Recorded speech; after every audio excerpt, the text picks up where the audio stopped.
سلم علیک یا حبیب اللہ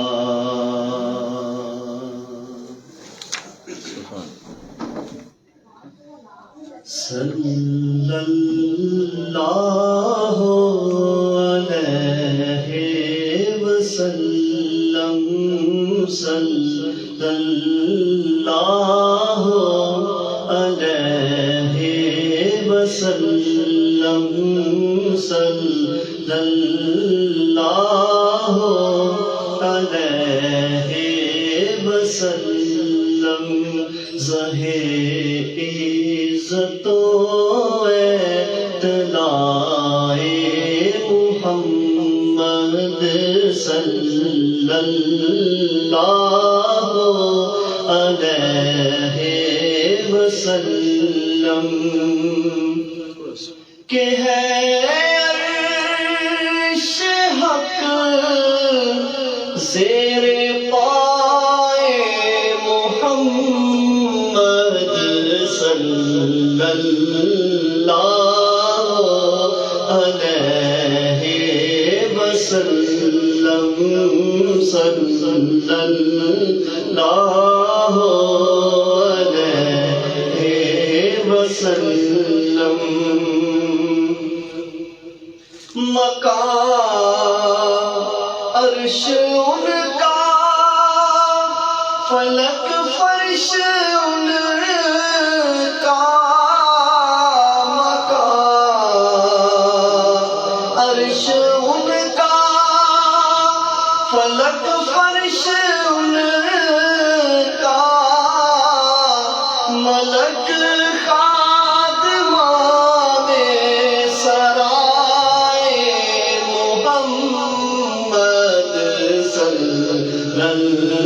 اللہ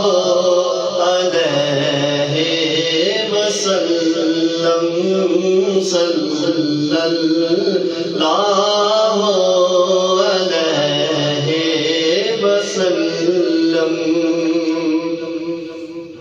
خدا کی رضا چاہتے ہیں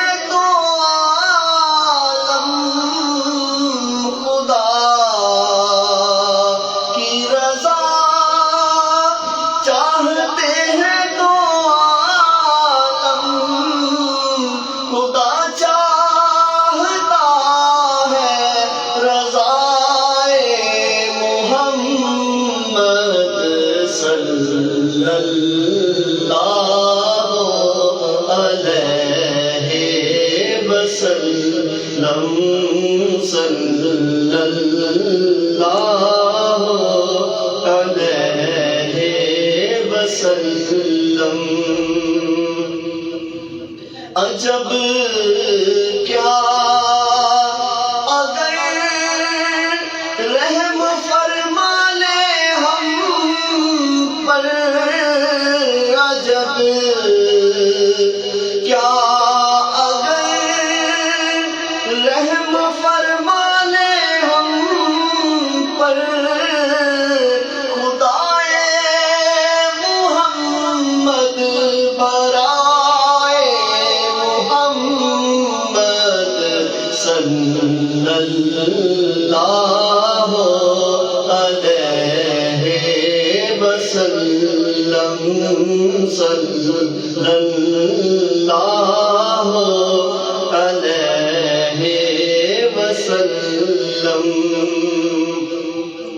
محمد برائے جناب الہی محمد جناب الہی جناب الہی برائے محمد صلی اللہ علیہ وسلم. صلی اللہ علیہ وسلم دمے نزلہ جاری ہو میری زبان پر دمے نزلہ جاری ہو میری زبان پر محمد محمد خدائے محمد صلی اللہ علیہ وسلم صلی اللہ علیہ وسلم عصائے کلیم اژدہائے غضب تھا عصائے کلیم اژدہائے غضب تھا گروہ کا سہارا عصائے محمد صلی اللہ علیہ وسلم صلی اللہ علیہ وسلم میں قربان کیا پیاری پیاری ہے نسبت میں قربان کیا پیاری پیاری ہے نسبت یہ آنے خدا وہ خدائے محمد صلی اللہ علیہ وسلم صلی اللہ علیہ وسلم خدا ان کو کس پیار سے دیکھتا ہے خدا ان کو کس پیار سے دیکھتا ہے جو آنکھیں ہیں محو لقائے محمد صلی اللہ علیہ وسلم صلی اللہ علیہ وسلم رضا ان سے اب وجد کرتے گزریے رضا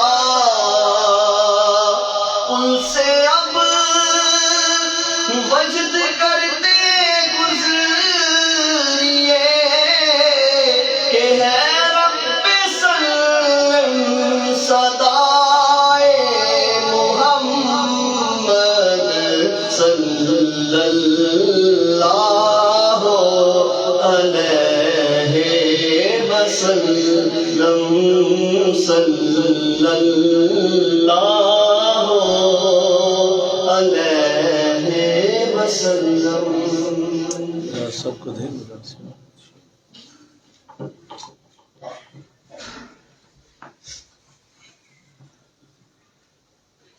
اور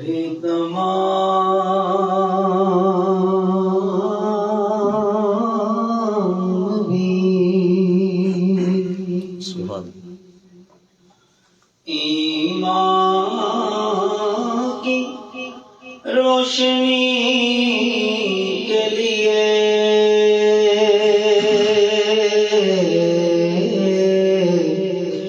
ارے تمام تمام بھی ایمان کی روشنی کے لیے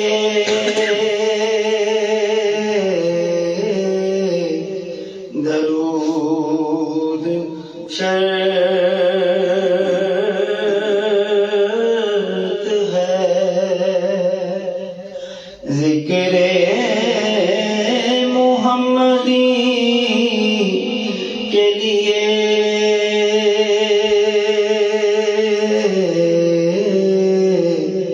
درود شرط ہے، ذکر محمدی کے لیے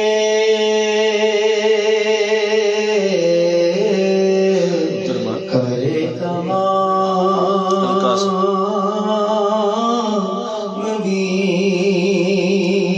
سبحان اللہ سبحان اللہ لگی ہے روزائے پرنور پر،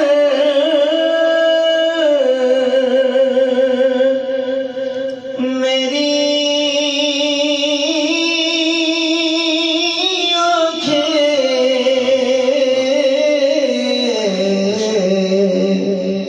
سبحان اللہ لگی ہے روزائے پرنور پر، میری آنکھیں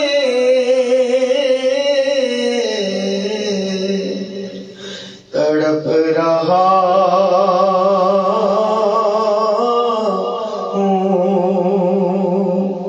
شب و روز حاضری کے لیے،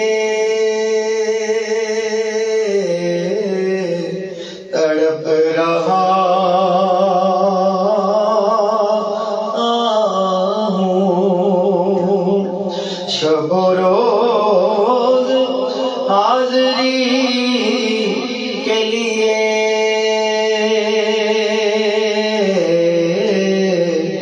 کرے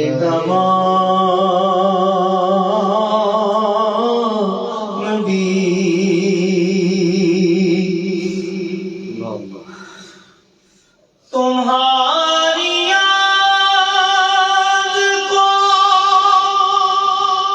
کیسے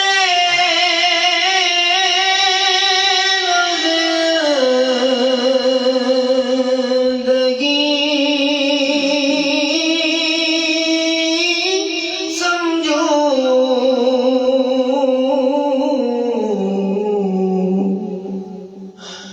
تمہاری یاد کو کیسے زندگی سمجھوں،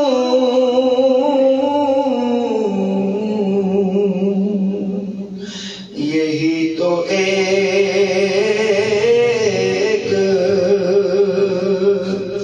سہارا ہے زندگی کے لیے،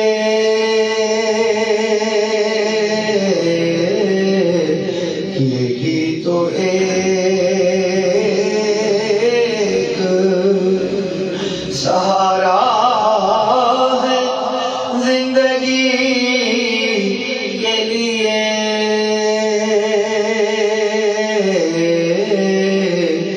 تڑپ رہا ہوں تیرے شہر کی ہوا کے لیے، کرے تمام بھی میرے تو آپ ہی کیا بات سب کچھ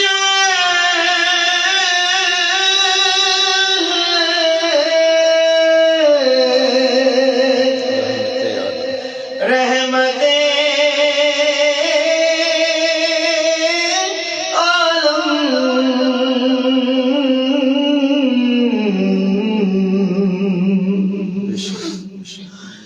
میرے تو آپ ہی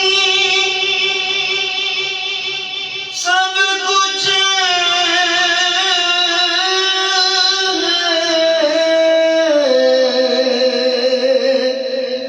رحمت عالم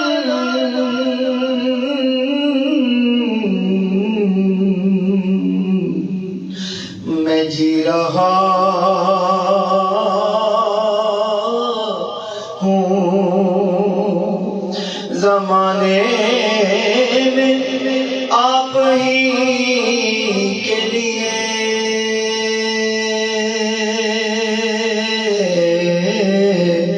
میں جی رہا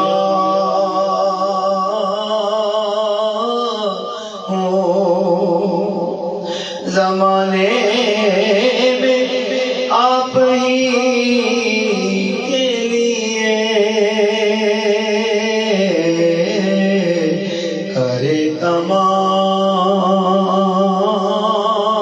تمام بھی حضور نور ہے محمود ہے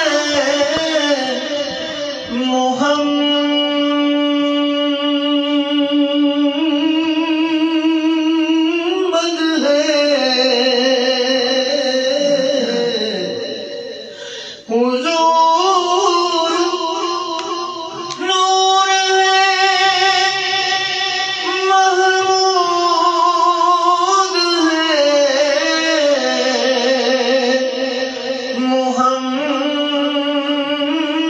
محمد ہے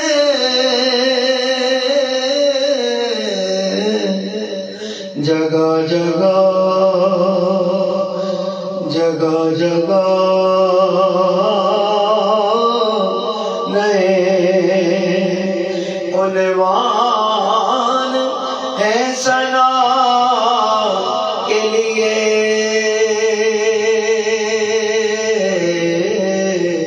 کرے تمام بھی ماشاء اللہ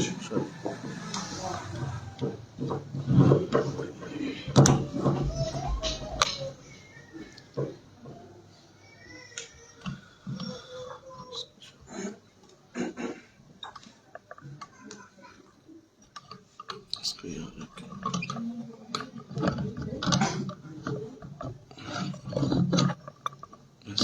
چلو ٹھیک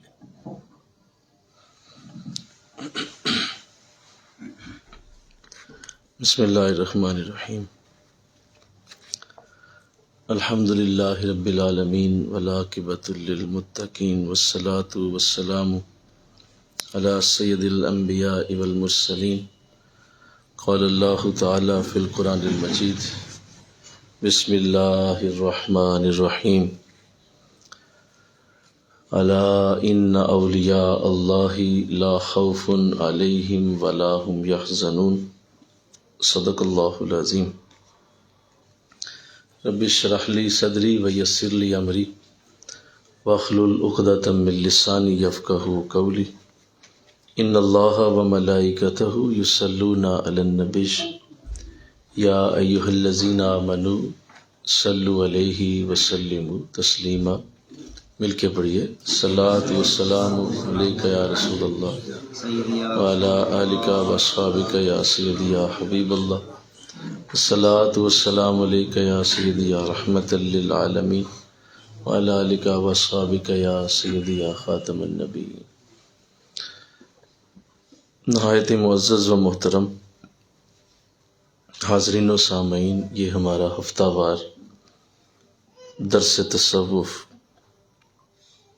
کا مبارک سلسلہ ہے جو الحمدللہ آج سالانہ مجلس ذکر سیدنا حضرت امام بخاری رحمۃ اللہ تعالی علیہ آپ کی یاد میں ہونے والی اس مجلس میں جو ہمارے ساتھی عبد الرحمن فاروقی صاحب اپنے آستانہ عالیہ پر ہر سال یہ سعادت حاصل کرتے ہیں، تو ہمارا درس تصوف آج انہی کی مجلس میں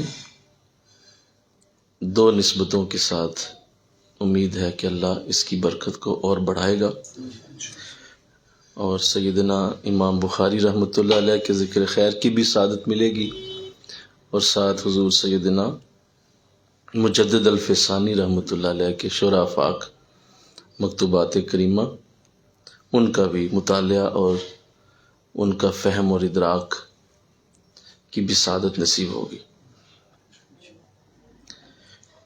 یہ خوشی کی بات ہے کہ آج انشاءاللہ ہمارا مکتوب نمبر 2 شروع ہوگا۔ مکتوب نمبر 1 کی سیر حاصل گفتگو پچھلے کئی ہفتوں سے جاری تھی اور پچھلے ہی ہفتے اسے مکمل کیا گیا۔ محمد عمر فاروقی صاحب کی رسم حنا کے موقع پہ اس کا درس ہوا تھا۔ آج اگلی جمعرات ہو گئی ہے، دولہا صاحب غائب ہیں،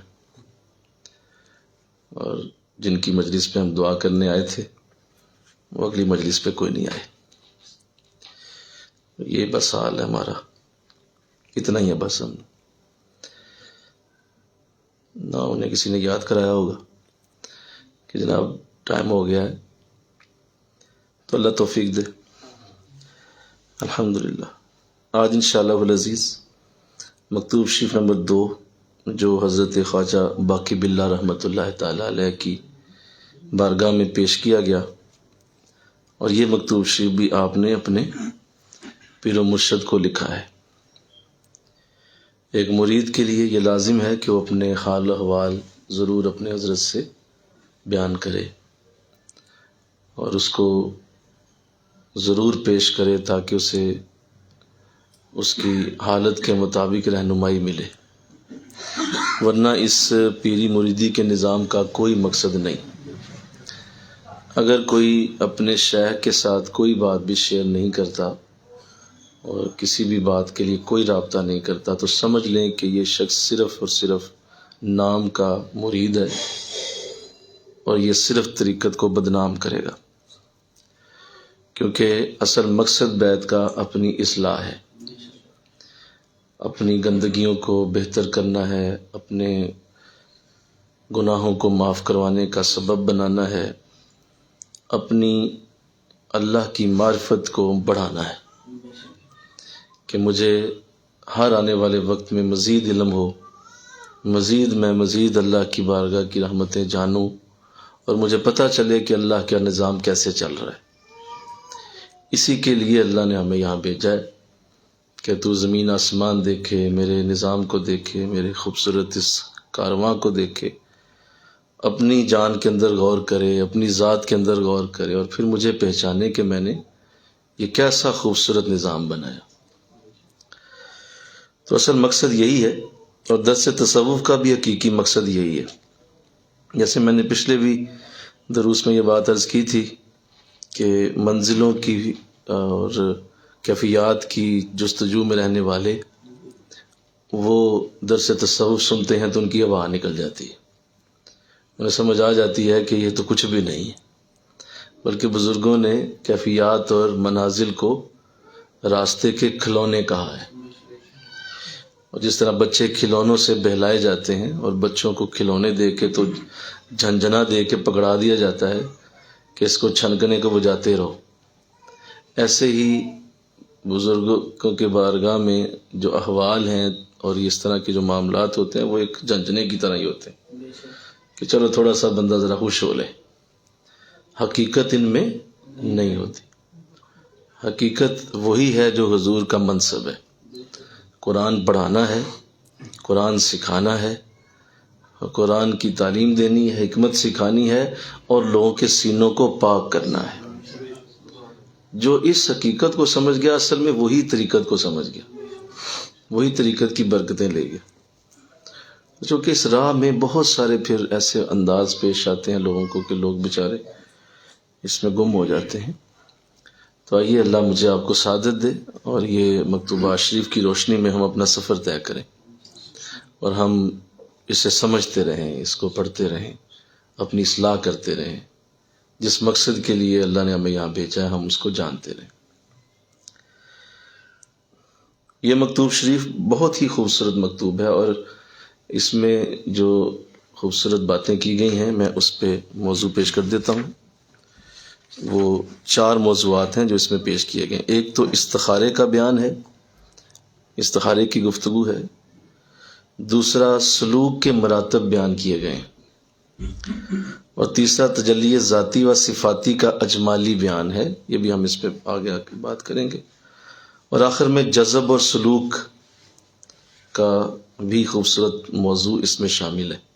تو یہ 4 موضوعات کے اوپر یہ مکتوب شریف ہے، اور یوں طریقت کا ہر طالب علم اور طریقت کی راہ پہ چلنے والا ہر سالک اس مکتوب سے بہت کچھ سیکھتا ہے۔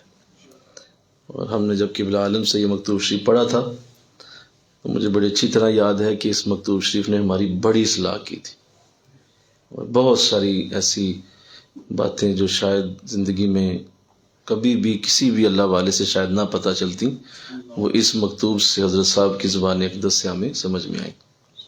اللہ آپ کو بھی عطا فرمائے۔ آئیے، چونکہ آپ نے یہ مکتوب اپنے حضرت کو لکھا ہے، لہٰذا آپ دیکھیے گا کہ کس طرح ادب کے دائرے میں رہ کر الفاظ کو چنا گیا ہے، اور کیا خوبصورت آداب ہیں آپ کے اپنے حضرت کے ساتھ، کس قدر خوبصورت یہ ترتیب بنائی گئی ہے کہ ایک مرید اپنے مرشد کو جب لکھتا ہے، خط لکھتا ہے، تو اس میں کیا انداز ہوتے ہیں۔ آئیے بسم اللہ الرحمن الرحیم، میں پہلے متن پڑھتا ہوں، پھر ہم اس کا ترجمہ اور تفسیر کرتے ہیں۔ امر باستخارہ متصل ماہ مبارک رمضان مولانا شاہ محمد رسانید آ قدر فرجہ ندید کے تا ماہ رمضان خود را بے عتب بوسی مشرف تو اند ساخت بضرورت برمدی آن خود را تسلی داد۔ ترجمہ نوٹ کریں۔ ماہ رمضان المبارک کے متصل استخارہ کا حکم مولانا شاہ محمد نے پہنچایا۔ ماہ رمضان تک اتنی فرصت نہ مل سکی کہ اپنے آپ کو آستانہ بوسی کے شرف سے مشرف کرتا، لاچار اس مدت کے گزر جانے سے اپنے آپ کو تسلی دی۔ پھر سنیے، ماہ رمضان المبارک کے متصل استخارہ کا حکم مولانا شاہ محمد نے پہنچایا۔ ماہ رمضان تک اتنی فرصت نہ مل سکی کہ اپنے آپ کو آستانہ بوسی کے شرف سے مشرف کرتا، لاچار اس مدت کے گزر جانے سے ہی اپنے آپ کو تسلی دی۔ آپ اپنے پیر و مرشد کو لکھ رہے ہیں کہ حضور مجھے آپ کی طرف حاضری کا حکم ہمارے پیر بھائی جناب شاہ محمد، مولانا شاہ محمد، انہوں نے پہنچایا، اور مجھے یہ خوشی ہے کہ آپ کا مجھے پیغام ملا کہ حاضری دی جائے۔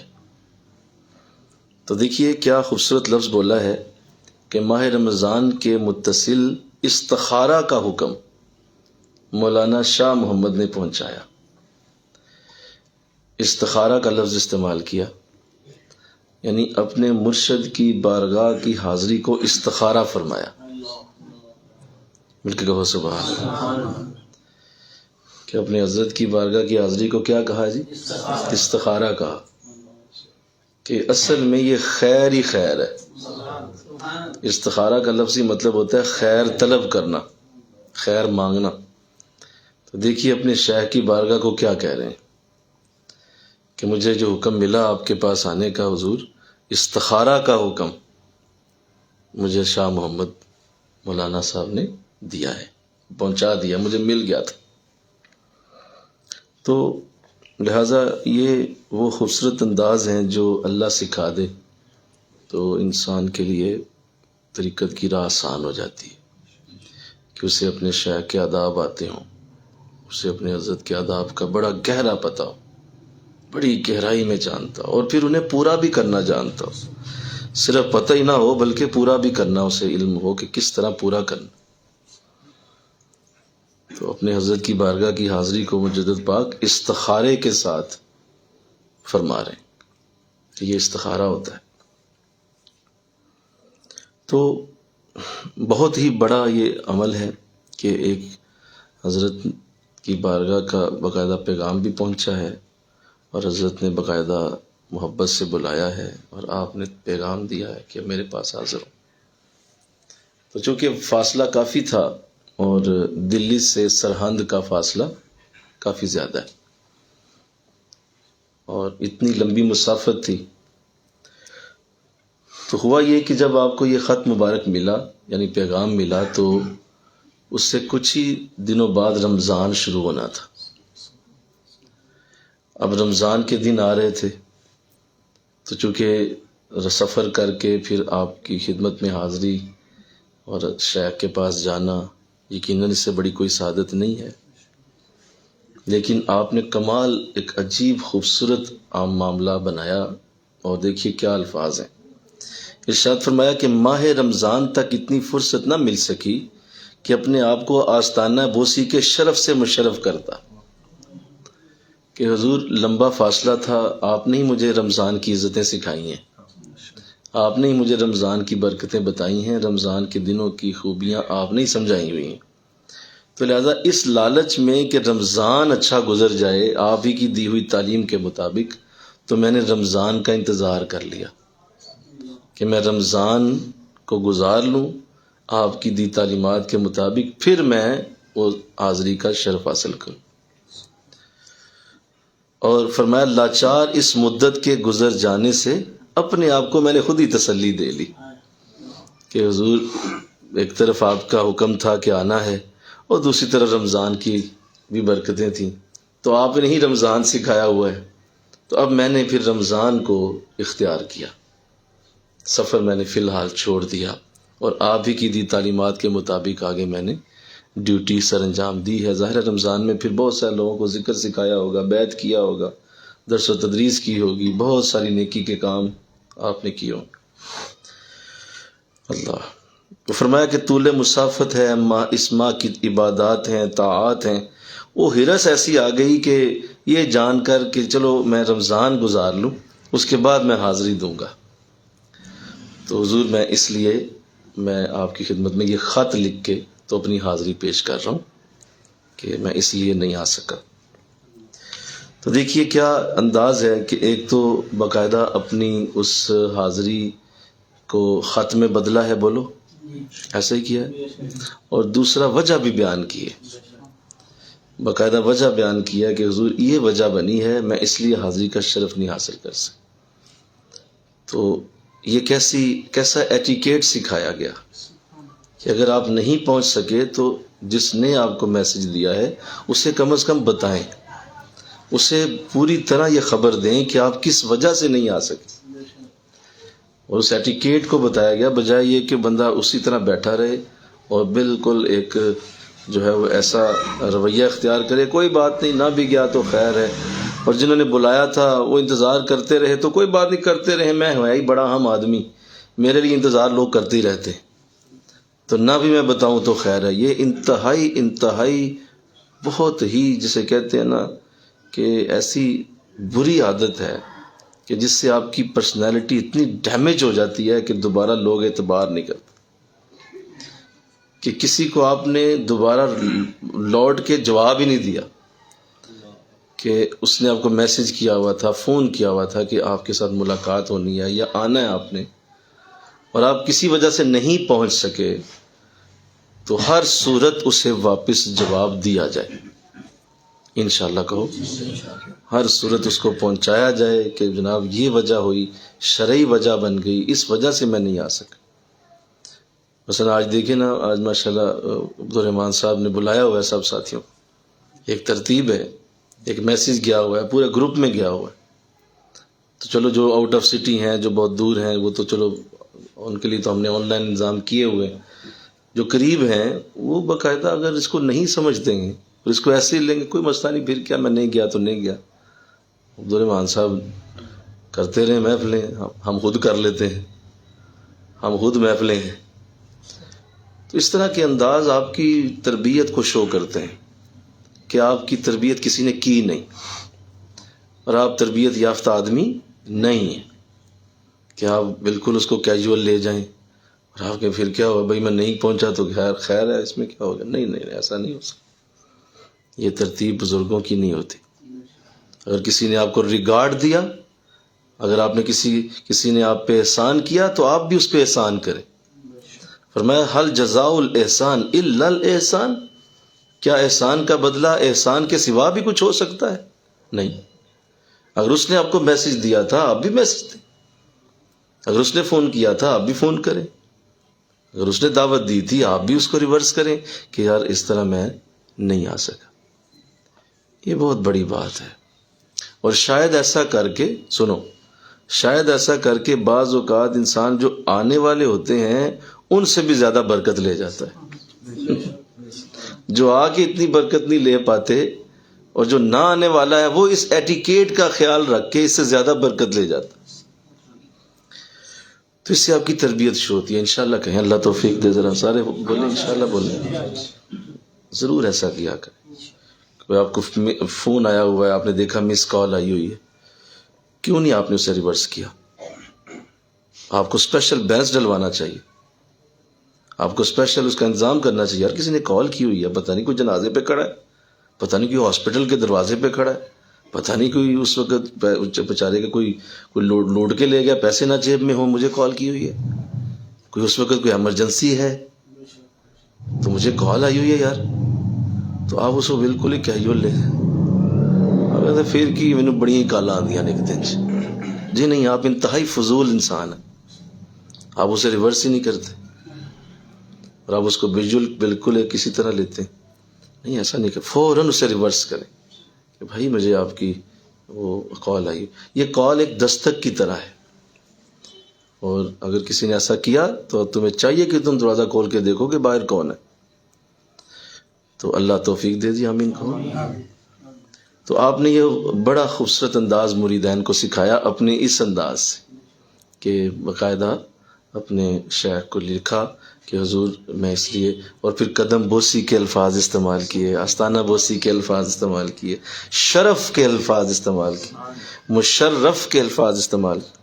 کوئی چٹی نہیں ہے یہ، کوئی مطلب کوئی وہ پریشر نہیں ہے کہ جی اگر نہیں گیا تو ڈانٹ پڑے گی، نہیں، کہا میرا شرف ہے آپ کی بارگاہ میں حاضری دینا، میرا شرف ہے، یہ میرے لیے شرف کی بات ہے، یہ میرے لیے عزت کی بات ہے کہ آپ کی بارگاہ میں بیٹھا ہوں جا کے، میرے لیے عزت کا مقام ہے کہ آپ کی بارگاہ میں حاضری کا موقع مل رہا ہے، بجائے کہ اس کو زبردستی اور ایک جو ہے پریشر میں آ کے کہ دیکھیں جی بلایا ہے جانا ہی پڑے گا، کیا کرے بندہ، نہ بھی گئے تو کیا کرے۔ نہیں، تو عجیب آدمی، تجھے اندازہ ہے وہاں جانا شرف ہے، کیا ہے بولو، عزت کی بات۔ تو فرمایا مجھے مشرف ہونا تھا آپ کے آستانہ بوسی کے لیے، مجھے حاضری کی سعادت ملنی تھی، بڑی میں تو خوش نصیبی سمجھ رہا تھا کہ اللہ مجھے توفیق دیتا، لیکن حضور ساتھ ہی اچھا دیکھیے کیا انداز ہے، ماہ رمضان کی بھی محبت دل میں ڈال دی۔ ہاں مل کے کہو نا سبحان اللہ، کہ اس عظیم مہینے کی قدر بھی بتا دی۔ آپ کلام کی گہرائی دیکھیں کہ چند لفظوں میں کتنے ہیرے موتی سمو دیے، کہ ماہ رمضان کا جو لالچ کا انداز ہے، ایک مومن کو جو رمضان کے اندر انداز ہونا چاہیے، وہ دیکھیے کس ایکسٹریم لیول پہ آپ نے دکھایا کہ حضرت کو بھی لکھ رہے ہیں کہ حضور آپ ہی نے رمضان سکھایا۔ تو حضور پہلے رمضان ہے، میں عرض کرتا ہوں میں حاضر ہو جاؤں گا، لیکن میں رمضان کی ذرا برکتیں لے لوں۔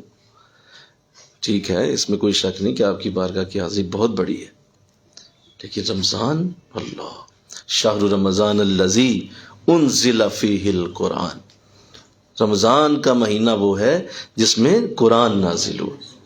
تو جس مہینے میں قرآن آ گیا مجھے بھی اسی مہینے میں آنا چاہیے کہ یہ اتنا اعلیٰ وقت ہے کہ اس میں قرآن اترا ہے، اتنا پسندیدہ وقت ہے کہ اس میں بولو قرآن اترا ہے. تو قرآن کے آنے کا وقت اتنا عظیم ہے، تو حضور مجھے بھی اسی وقت کے اندر ہی پھر رہنا چاہیے کہ میں قرآن کے آنے کے اس وقت کو ضائع نہ کروں. اللہ تو اللہ سعادت دے دے. حضرت موسیٰ علیہ السلام اللہ کی بارگاہ میں حاضر تھے کہ آپ نے اللہ سے عرض کی کہ مولا کتنی عظیم سعادت ہے میرے لیے، اس وقت تجھ سے بات کر رہا ہوں، اس وقت تیرے ساتھ میری بات ہو رہی ہے، تو مجھ سے بات کر رہا ہے، میں تجھ سے کر رہا ہوں. کیا اعلیٰ اس وقت میری برکت ہے. اور مولا کیا اتنا قرب کسی اور کو بھی حاصل ہے جتنا اس وقت مجھے حاصل ہے تیرا؟ تو جواب آیا کہ اے موسیٰ بات آپ کی ٹھیک ہے کہ آپ مجھ سے بات کر رہے ہیں اور میں آپ سے بات کر رہا ہوں، کلیم اللہ ہیں، کلام ہو رہا ہے میرے ساتھ، لیکن اتنا زیادہ خوش ہونے کی ضرورت نہیں. آپ کے بعد ایک ایسی امت آنے والی ہے، ایک ایسی امت آنے والی ہے، اور اس امت کو میں ایک ایسا وقت دینے والا ہوں کہ اس وقت جب وہ اس وقت کے اندر ان کا کوئی بھی شخص اس وقت کے اندر بیٹھا ہوگا تو میرا جی چاہے گا کہ میں اپنے سارے پردے ہٹا کے اس کو اپنا چہرہ دکھا دوں. کہا مولا اتنا عظیم معاملہ بن جائے گا؟ مطلب ابھی میں تو آواز ہی سن رہا ہوں، دیکھ نہیں سکتا، تو آپ فرما رہے ہیں کہ میں پردے ہٹا دوں گا؟ کہا ہاں میرا جی چاہے گا میں پردے ہی ہٹا دوں آگے سے. اتنی اعلیٰ امت آنے والی اور ایسا وقت انہیں میں دینے والا ہوں. کہا مولا وہ کون سی امت؟ کہا وہ میرے محمد کی امت صلی اللہ علیہ وسلم، اور اس محمد کی امت صلی اللہ علیہ وسلم کو میں رمضان دینے والا ہوں، اور رمضان میں افطاری کا وقت دینے والا ہوں. اس میں اتنی برکت ہوگی کہ وہ میرا چہرہ دیکھنے کے قریب آ جائیں گے.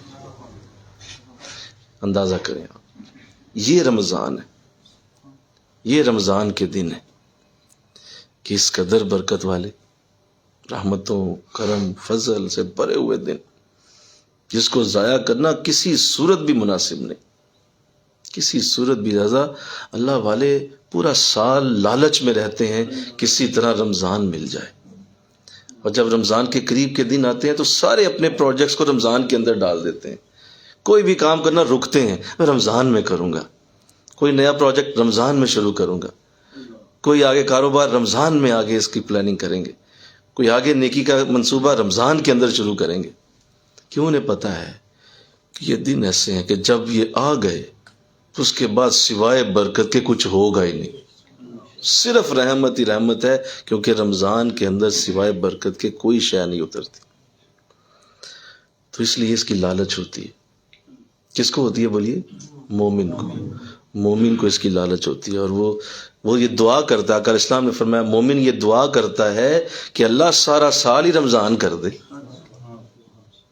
سارا سال ہی رمضان ہو جائے، مجھے گوارا ہے، کوئی مسئلہ نہیں. تو یہ مومن کا کام کہ وہ ماہ رمضان کا اتنا لالچی. مجھے کہو نا سبحان اللہ. کہا حضور رمضان کی فرصت کی وجہ سے میں نہیں آ سکا، کیونکہ تراویح ہے، رمضان کے قرآن کے معاملات ہیں، درس و تدریس ہے، بہت ساری چیزوں میں مصروفیت ہے، تو وہ ڈیوٹیاں پھر متاثر ہو جانی تھی. تو اندازہ کریں کتنا کو سفر ہونا تھا. بڑی بات ہے، 1 دن 1.5 دن کا سفر تھا، لیکن آپ نے وہ بھی گوارا نہیں فرمایا کہ نہیں بھائی میرا رمضان ضائع ہوگا. اللہ تو اللہ توفیق دے. یہاں تو دعائیں کی جاتی ہیں کہ نہ ہی آئے، اور کئی ایسے بدبخت کہ یار ہے مہینہ بڑا اوکھا ہے، کسی طریقے نکل جائے، بس سو کے گزار دو، لیٹ کے گزار دو، زیادہ بے ہوش ہی رہو تاکہ ہوش ہی نہ آئے اور نکل جائے یہ مہینہ. ایسا انداز ہوتا ہے اس کا کہ آپ رمضان کو ایسے گزاریں گے تو آپ سمجھیں گے کہ رمضان آپ کچھ دے کے جائے گا. نہیں، نیور. یہ تو ایک اس کے لیے ہے جس کو شوق ہے، ذوق ہے کرم فضل لینے کا، اس کو ایک تانگ ہے، امنگ ہے، اندر اس کے کوئی خواہش ہے، کوئی جذبہ ہے، کوئی تڑپ ہے، کوئی اس کے اندر تانگ لگی، یار نہیں رمضان آ گیا اب یہ کرنا ہے، رمضان آ گیا اب یہ کرنا ہے، جو ہی آئے یہ کرنا ہے. تو وہ ہے نا، اس کو ملے گا. باقی تو سارے بس رمضان کے جانے کا انتظار کر رہے ہوتے ہیں. پہلا روزہ کہ دوجا ہے، دوجا کہ تیسرا ہے، چوتھا ہے، اوہ شکر ہے 4 گئے، اچھا 10واں آ گئے، اوہ شکر ہے 20 رہ گئے. مطلب وہ تو گن رہے ہیں کس طرح گزر جائے بس کسی طریقے سے. تو یاد رکھیے اس کا رمضان شروع ہی نہیں ہوا. بولو جی جی، جو گنتا ہے نا روزوں کو اس کا رمضان شروع ہی نہیں ہوا، وہ گنتا ہی رہے گا، بس ختم ہو جائے گا رمضان اور اس کو ملے گا کچھ بھی نہیں.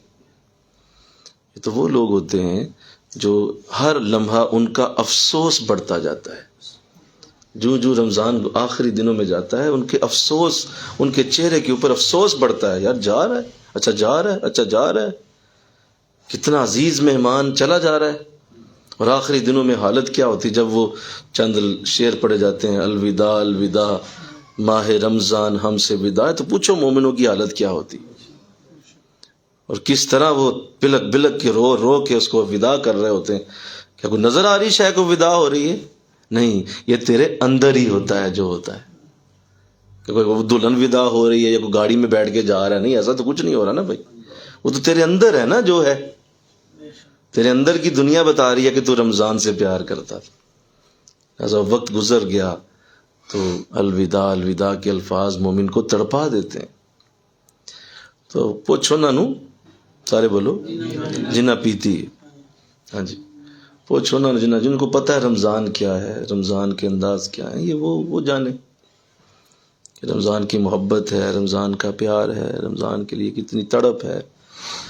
اور پھر پلاننگ ہے رمضان کی، پہلے 10 دن کی کیا ہے، اگلے 10 دن کی کیا ہے، اس کے بعد اگلے 10 دن کی کیا ہے، تراویحاں کہاں پڑھنی ہیں، کہاں مطلب وہاں پہ حاضری دینی ہے، حضرت کی بارگاہ میں کب جانا ہے، کتنا وقت دینا ہے، کتنا قرآن پڑھنا ہے، صبح کورس کیسے کرنا ہے. پوری پلاننگ کی ہوتی ہے. پورا مہینہ ایک پلان کے ساتھ گزار رہے ہوتے.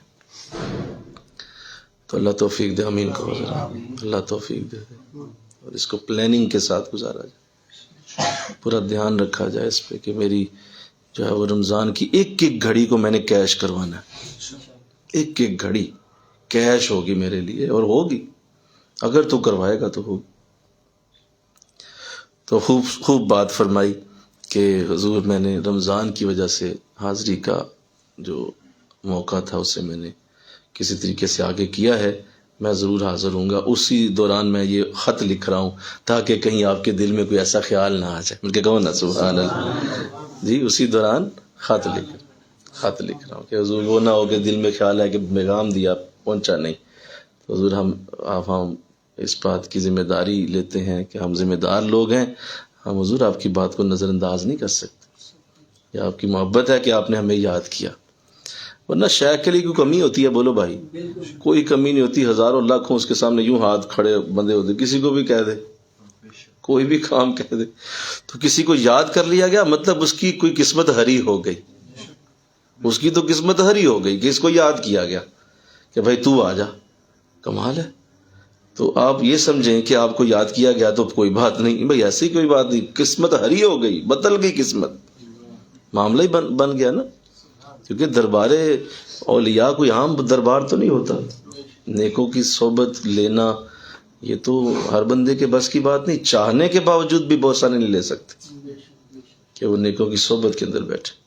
تو لہذا چونکہ اس عزت کا، اس کرم کا پتہ تھا کہ حضرت کی بارگاہ کیا ہے، تو خط لکھ کے اپنی حاضری لگوائی ہے.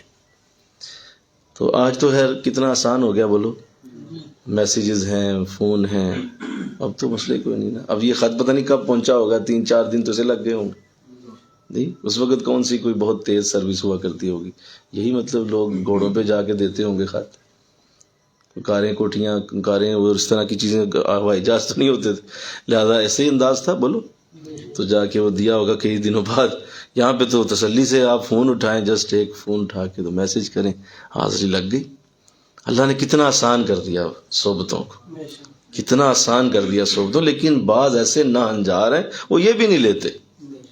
وہ کہتے ہیں جی اس کی بھی ضرورت کوئی نہیں، خود ہی حضرت صاحب ہی فیض دیں گے مجھے، میں اتنا عظیم آدمی ہوں. جی مجھے خود ڈھونڈیں وہ کہ میں کتنا نیک آدمی ہوں. مجھے خود آپ پتہ کریں. بعض کہتے ہیں حضرت صاحب مجھے خود بیعت کریں. کیسے تمہیں بیعت کریں بھائی؟ تو کون سا بھائی ولی کا کوئی مطلب کون سا تخم ہے؟ اتنا تو بڑا ہو گیا ہے کہ خود اپنے آپ کو اس طرح کی سوچ میں رکھنا ہے. لوگ مجھے بزرگ ڈھونڈیں. واہ، کیا بات ہے، کیا نفس کا جال پڑا ہے تیرے اوپر.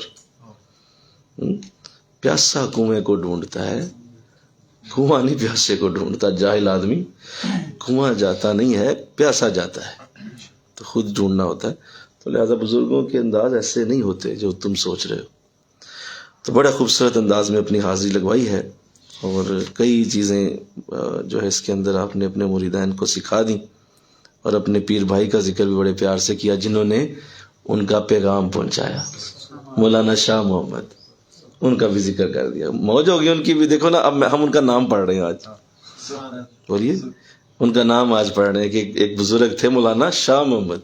تو پیر بھائی کا بھی ذکر کیا کہ انہوں نے مجھے آپ کا پیغام دیا. مجھے بڑا خوشی ہے میرے پیر بھائی. یار کتنے زاویے، میرے کہو نا سبحان اللہ، کتنے زاویے کہ ان کا نام لکھ دیا کہ حضرت مجھے پیغام مل گیا تھا آپ کا. یہ نہیں کہا، نام بتایا کہ فلاں آپ کا پیغام تھا، کہ حضرت کی بھی دعا شامل ہو ان کے لیے کہ انہوں نے ڈیوٹی پوری کی ہے، کہ میرا پیغام پہنچایا ہے. تو حضرت بھی ان کے لیے دعا کریں کہ میرے پیر بھائی کو اللہ نے برکت دی ہے، نیک آدمی ہے اور اس نے ڈیوٹی پوری کر دی. کیا انداز. تو ان کا نام بھی ساتھ ارشاد فرمایا. اس کے بعد چونکہ یہ ساری آپ نے تمید باندھ دی اور یہ سارا آپ نے بیان کر دیا کہ حضرت یہ میرے نہ آنے کی وجہ ہے، رمضان کی وجہ سے میں نہیں پہنچ سکا، تو سارے دست میں تحریری طور پہ حاضر ہو رہا ہوں. تو اس میں آپ نے جو لفظ استخارہ استعمال کیا ہے، میں اس پہ آپ کی توجہ چاہوں گا، کیونکہ یہ لفظ بڑا خوبصورت ہے اور حضور کی امت میں استخارے کی بڑی ویلیو ہے. تو اس لیے استخارے کو الگ سے پھر بیان کیا گیا، اور مجدد پاک رحمۃ اللہ علیہ نے چونکہ اس کو ارشاد فرمایا، تو حضرت ابو البیان میرے پیر و مرشد دادا مرشد، انہوں نے بھی اس کو بڑی تفصیل سے پھر آگے عرض کیا ہے. ہر جائز کام کے لیے استخارہ کرنا سنت نبوی صلی اللہ علیہ وسلم ہے. کوئی بھی جائز کام ہو اس کے لیے استخارہ کر لینا چاہیے. اور صحابہ کرام فرمایا کرتے ہیں کہ حضور ہمیں اس قدر استخارے کی تعلیم دیا کرتے تھے، ہر کام میں استخارے کا پوچھا کرتے تھے. مثلا ہم کہتے ہیں نا کہ حضور دعا کریں کہ بچی کی شادی کرنی کا استخارہ کر لو، کیا ٹھیک. حضور دعا کریں کاروبار شروع کر، استخارہ کر لو. حضور فلاں جگہ سفر کے لیے جانا چاہ رہے ہیں، اجازت ہے، استخارہ کر لیں. حضور وہ فلاں ساتھی کچھ مشورہ دینا چاہ رہا ہے کسی کام کے بارے، آپ بھی استخارہ کر لیں. تو ہر کام میں حضور استخارے کی تعلیم دیتے. صحابہ فرماتے ہیں اتنا استخارے کی تعلیم دی جاتی حضور کی طرف سے کہ ہمیں یہ لگنے لگا، سنو یہ لفظ، ہمیں یہ لگنے لگا کہ پانی پینے سے پہلے بھی استخارہ کرنا ہوگا. پانی کا گلاس اٹھانا نا تو پہلے استخارہ کر لو یار. اتنا حضور استخارہ استخارہ استخارہ استخارہ پوچھا کرتے. آج تو لوگوں نے اسے بالکل ہی چھوڑ دیا نا، کوئی اس کو سوچتا ہی کوئی نہیں. اپنی عقل سے بھاگتے پھرتے ہیں، ذلیل ہوتے ہیں، دیواروں سے ٹکرے مارتے ہیں، بہت سارے کاموں میں پریشانی اٹھاتے ہیں، ہزیمت اٹھاتے ہیں، ذلت اٹھاتے ہیں. کیوں؟ اپنی عقل سے چلتے ہیں. اور انسان کی عقل کہاں اسے ٹھیک راستہ دیتی ہے، غلط راستہ بھی تو دے دیتی ہے. تو استخارے کا طریقہ یہ حضور کی امت میں بڑی اہمیت رکھتا ہے. اس کا لفظی معنی ہوتا ہے خیر طلب کرنا. کیا طلب کرنا جی؟ استخارہ، خیر مانگنا، اللہ سے خیر طلب کرنا. دیکھو اللہ کی جو اپنی برکتیں ہیں، جو اللہ کی اپنی ذات کریمہ ہے، وہ خیر کے سوا ہے ہی کیا؟ بولو. اللہ خیر ہی خیر ہے. خیر مطلب بلائی. ہر پازیٹیو چیز خدا کے ساتھ جڑی ہے، ہر اچھی چیز خدا کی طرف ہے. ایسی ہے لہ الاسماء الحسنی، سارے اچھے نام اللہ کے. تو خیر اللہ سے طلب کی جائے جو خود ہی خیر ہے تو اللہ بڑا خوش ہوتا ہے. اور میں اس میں حدیث سناتا ہوں، آقا اسلام فرماتے ہیں جب بھی کوئی بندہ اللہ سے خیر مانگتا ہے، جب بھی، یعنی کوئی وقت نہیں اس کا، کسی وقت بھی مانگے کہ اللہ مجھے خیر دے، کسی وقت کوئی بندہ. اچھا حضور نے یہاں مسلمان ہونے کی شرط بھی نہیں لگائی، کوئی مسلم ہو، کفر میں ہو، کوئی بھی ہو، اگر وہ واقعی اپنے پیدا کرنے والے سے خیر مانگے تو آقا فرماتے ہیں اللہ اپنے اوپر خیر دینا واجب کر لیتا ہے. اللہ فرماتا ہے واجب ہو گیا میرے لیے تیری طرف خیر بھیجنا، اس لیے کہ تو نے مجھ سے خیر مانگی، میں کیوں نہیں دوں گا تجھے خیر. اگر کافر بھی خیر مانگے گا تو اللہ اسے بھی دے گا، کیا؟ اسلام کی طرف رستہ دے دے گا، اس کو اچھی طرف بھیج دیا جائے گا، اس کا راستہ درست کیا جائے گا. اور اگر مسلم اور مومن اللہ سے استخارہ کرے تو اللہ اسے کیا دے؟ بولو. جو پہلے اسلام میں ہے، پہلے ہی نیک ہے، اللہ نے اسے نمازی بنایا تو وہ کتنی برکت لے.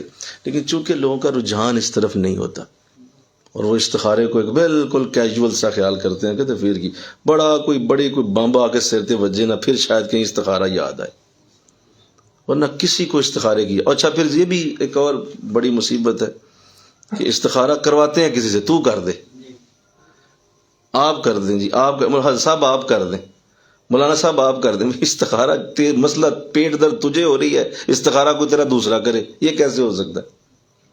یہ کیا بات ہوئی؟ دوائی کی ضرورت تجھے ہے، کھا کوئی اور لے، تو وہ کیسے، تو کیسے ٹھیک ہوگا؟ نہیں آپ کر دیں کیونکہ میں نیک نہیں ہوں. یہ بھی دیکھیں کیا بڑا کتنا ظلم لوگوں نے خود ہی کیا ہوا اپنے اوپر کہ میں نیک نہیں ہوں، آپ نیک ہیں، آپ استخارہ کر دیں. اس میں کسی نیک اور بد کی شرط نہیں ہے، کوئی بھی استخارہ کر سکتا ہے، کسی بھی حال میں کر سکتا ہے. اللہ سے طلب کیا جائے کہ مولا مجھے خیر دے. یہ بڑی اعلیٰ تعلیم ہے، انشاءاللہ کہہ دو اللہ توفیق دے. اور استخارے کے حوالے سے آپ اپنی زندگی میں ایک نیا چیپٹر آج کھولیں گے انشاءاللہ، اور ضرور اپنی لائف میں سے شامل کریں اور استخارے کو لازم کر لیں اور ہر صورت میں اللہ سے استخارہ کریں اور کرتے رہا کریں.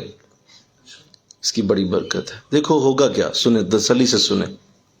جب کوئی استخارہ کرتا ہے تو ایک تو بات میں نے عرض کر دی کہ اللہ اپنے اوپر بولو واجب کر لیتا ہے کہ میں اسے ضرور دوں گا. اس کا مطلب اللہ کی طرف سے خیر آئے گی، کیونکہ آپ نے جب طلب کر لی خیر، اللہ دے گا آپ کو. اب اس میں یہ یاد رکھیں کہ چاہے آپ کوئی ایک کام کر رہے ہوں یا دو کام ہوں، دو راستے ہوں تو بھی، یا کوئی ایک بھی ہو تو بھی، کہ آپ نے کوئی نیا کاروبار شروع کرنا ہے تو آپ اللہ سے استخارہ کی ذریعے مدد چاہتے ہیں کہ مولا تو مجھے رحمت دے دے، میں یہ نیا کام شروع کرنے لگا ہوں تو میرے لیے خیر مجھے عطا کر اس کام سے، لہذا اللہ اب خیر دے گا. اس کا طریقہ سادہ سا ہے، اگر آپ سنت طریقے کے ساتھ چلیں گے تو وہی بہتر ہے جو سنت طریقہ ہے. وہ سنت طریقہ یہ ہے کہ حضور اسلام جب استخارہ فرماتے تو آپ 2 نفل پڑھتے، 2 رکعت ادا کرتے. کتنے؟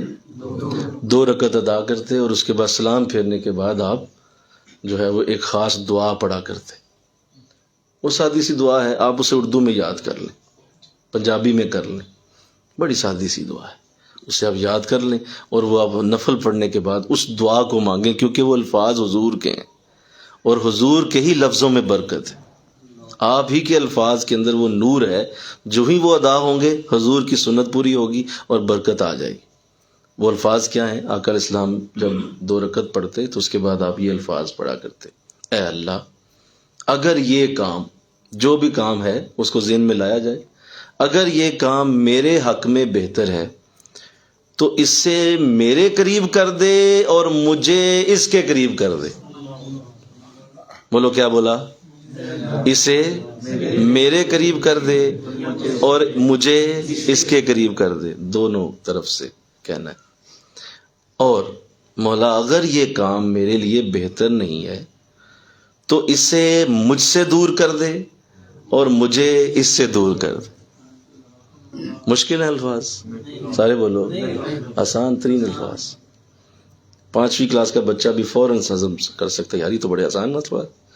اے اللہ اگر یہ کام میرے حق میں بہتر ہے، اس کام کا خیال دل میں لائے یا منہ سے بھی بول دے: اے اللہ اگر یہ کام شروع کرنا، یہ کاروبار شروع کرنا، یہ رشتہ کرنا، یہ سفر کرنا، جو بھی بول دے، اگر میرے حق میں بہتر ہے تو میرے قریب کر دے اور مجھے اس کے قریب کر دے، اور اگر یہ میرے حق میں بہتر نہیں ہے تو مجھے اس سے دور کر دے اور اسے مجھ سے دور کر دے، دونوں ٹھیک ہیں.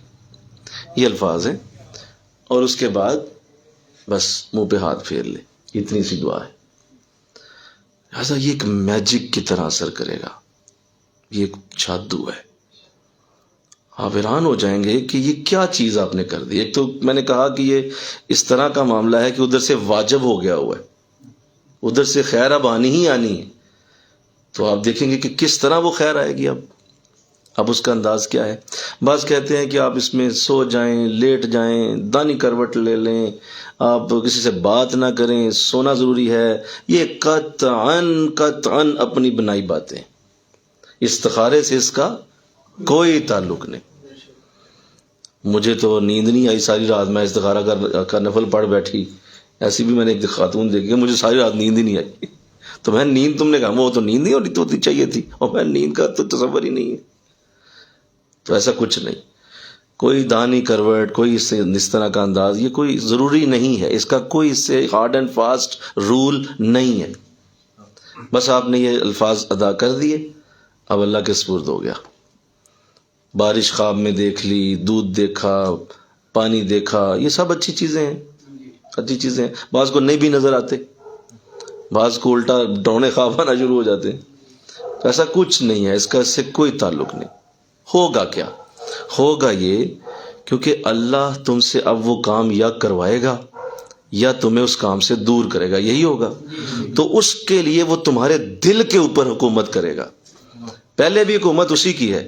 تمہارے دل کے اندر ایسے خیالات ڈالے جائیں گے کہ اس کا رجحان ہی بدل جائے گا. وہ دل کا رجحان دیکھنا ہوگا کہ میرا کدھر کو جاتا ہے. آٹومیٹک، مجبور نہ کرے اپنے آپ کو. بھائی اگر دیکھیے، غور سے دیکھیے، سنیے میری بات. اگر آپ نے یہ طے ہی کر لیا کہ میں نے کرنا ہی کرنا ہے یہ کام، تو استخارہ کیوں کر رہے ہو؟ نہیں سمجھ گئے آپ؟ بولیے. اگر آپ نے یہ طے کر لیا ہے کہ میں نے کرنا ہی کرنا ہے، مجھے کوئی روک نہیں سکتا، تو پھر کیا استخارہ ہوا؟ چھوڑ دیں. آپ نے تو پہلے ڈیسیژن لیا ہوا ہے، اب تو اپنے آپ کو مجبور کر رہے ہیں، نہیں میں نے تو کرنا ہی کرنا ہے، چاہے مجھے کچھ بھی خواب میں آئے یا کچھ بھی میرے ذہن میں آئے، میں نے نہیں چھوڑنا. تو پھر استخارہ کس چیز کا ہے؟ اس میں اپنے ذہن کو آزاد رکھنا ہوتا ہے کہ بھائی مجھے دونوں قبول ہیں. اگر چھوٹ گیا تو بھی قبول ہے، اور اگر ہو گیا تو بھی قبول ہے. یہ آزاد ہوتا ہے. اگر آپ نے اپنی مرضی کرنی ہے تو اللہ سے کیا پوچھ رہے ہیں آپ؟ کریں آپ اپنی مرضی. اللہ نے روکا آپ کو. ایک بندہ نہیں نماز پڑھنے جا رہا، اللہ کو اٹھا کے لے کے جائے گا فرشتے اسے نماز پڑھنے کے لیے؟ کوئی بھی نہیں لے کے جائے گا اسے، قطعاً نہیں لے کے جائے، کیونکہ اللہ کی کائنات ایسے چال ہی نہیں رہی. آگے ہو جائیں. اللہ کی کائنات کا انداز یہ نہیں ہے. اس کی کائنات کو اللہ اپنی مشیت سے چلا رہا ہے. کس سے چلا رہا ہے بولو؟ مشیت. مشیت کہتے ہیں جڑا جو مرضی کرے. اللہ کو کوئی اعتراض نہیں، کسی پہ کوئی نہیں. ہاں یہ ہے کہ خوشی اس کی یہی ہے کہ نیکی کام کرو یار. اس کی مشیت یہ ہے کہ جو مرضی کرو، اور اس کی مرضی کیا ہے؟ نیک کام کرو. مشیت میں وہ سب کو آزاد کرتا ہے. وہ کہتا ہے میں نے کسی کا ہاتھ نہیں پکڑنا. کوئی جو دوزخ میں جانا چاہتا ہے فابہا، کھلی ہے، جا نچدا ٹر جا اندر، تیرے واسطے بالی. جنت میں جانا چاہتا ہے آ جا، میری جنت حاضر ہے تیرے لیے، ساتوں جنتیں تیرے لیے تیار کی گئی، تیری مرضی. اللہ اپنی کائنات کو مشیت سے چلا رہا ہے. سمجھ رہے ہیں بات؟